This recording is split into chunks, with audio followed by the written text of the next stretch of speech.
இரவோடு இரவாக முதல்வர் ஸ்டாலின் எப்ப வேண்டுமானாலும் கைது நடவடிக்கை மேற்கொள்ளப்படலாம். அதற்கான ஏற்பாடுகள் அனைத்தும் மத்திய அரசு செய்து வருவதாக உளவுத்துறை சொன்ன ரகசிய தகவலால் அதிர்ந்து போய்விட்டார் முதல்வர் ஸ்டாலின் அவர்கள்.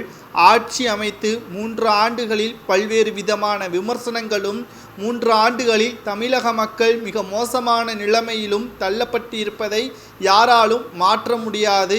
சரி, இப்படி இருக்கக்கூடிய சூழ்நிலையில் 40 திமுக எம்பிக்களும் திமுகவின் கூட்டணி கட்சிகளின் எம்பிக்களும் எப்படி வெற்றியடைந்தார்கள் என்று பார்க்குமேயானால், முழுக்க கடைசி நேரத்தில் பணத்தை கொடுத்து சரி கட்டியதுதான் மக்கள் மிகப்பெரிய ஒரு தவறை செய்துவிட்டார்கள் என்று நம்மால் பார்க்க முடிகிறது. மீண்டும் திமுக எப்படியாவது மத்தியில் இந்தியா கூட்டணி ஆட்சி அமைந்துவிட்டால் ஒட்டுமொத்த வழக்கையும் தள்ளுபடி செய்துவிடலாம். எப்படி 2G வழக்கை தள்ளுபடி செய்தார்களோ அதேபோல் அமலாக்கத்துறை அதிகாரிகள் திமுகவால் பதிவு செய்யப்பட்ட அனைத்து வழக்குகளையும் இந்தியா கூட்டணி ஆட்சி அமைந்தால் தள்ளுபடி செய்துவிடலாம் என்பதற்கேற்ப 40 தொகுதிகளிலும் பணமழை பொழியது. யாராலையும் அதை மாற்ற முடியாது, மாற்று கருத்தும் கிடையாது.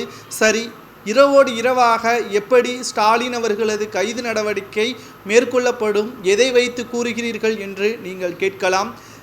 மக்களவை தேர்தல் நடைபெறுவதற்கு முன்பாகவே சிறையில் இருந்து ஜாமீனில் வெளிவந்த டெல்லி முதல்வர் அரவிந்த் கெஜ்ரிவால் அவர்கள் வெளிவந்த உடனே இந்தியா கூட்டணியில் தென் மாநில முதல்வராக இருக்கக்கூடிய ஸ்டாலின் அவர்களது கைது நடவடிக்கை உறுதியாக 3வது முறை பாஜக ஆட்சி அமைத்தால் நிச்சயமாக கைது நடவடிக்கை மேற்கொள்ளப்படுவார்கள்.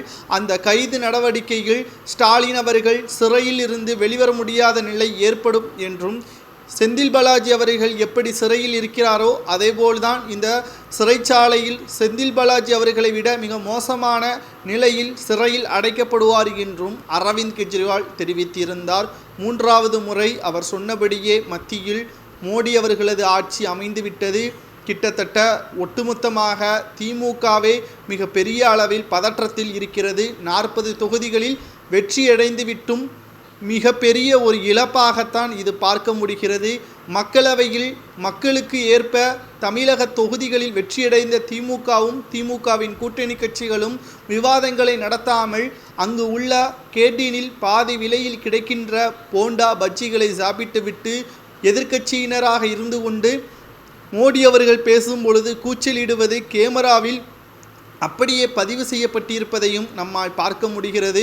சபாநாயகர் ஓம் பகதூர் கூறுகையில் திமுக சார்ந்த எம்பிக்களும் திமுகவின் கூட்டணி எம்பிக்களும் அவையே அவமானப்படுத்தும் விதமாகவும் அவர்களது சொந்த கருத்துக்களை தெரியப்படுத்தாமல் மோடி பேசும் பொழுதும் அமித்ஷா பேசும் பொழுதும் கூச்சலிட்டு வருவதால் சபாநாயகர் ஓம் பகதூர் இதுவே கடைசியாக இருக்க வேண்டும், அடுத்த மக்களவை கூட்டத்தொடரில் இதுபோன்ற நிகழ்வுகள் ஏற்பட்டால் நிச்சயமாக வெளிநடப்புத்தான் என்றும் எச்சரிக்கையும் விடுத்துள்ளார். மேலும் 3வது முறை பாஜக ஆட்சி அமைந்துவிட்டது. 40 நாட்களுக்கு அமலாக்கத்துறை மூலமாக பல்வேறு நடவடிக்கைகளும் மேற்கொள்ளப்பட்டு வருவதாக செய்திகளையும் நம்மால் பார்க்க முடிகிறது.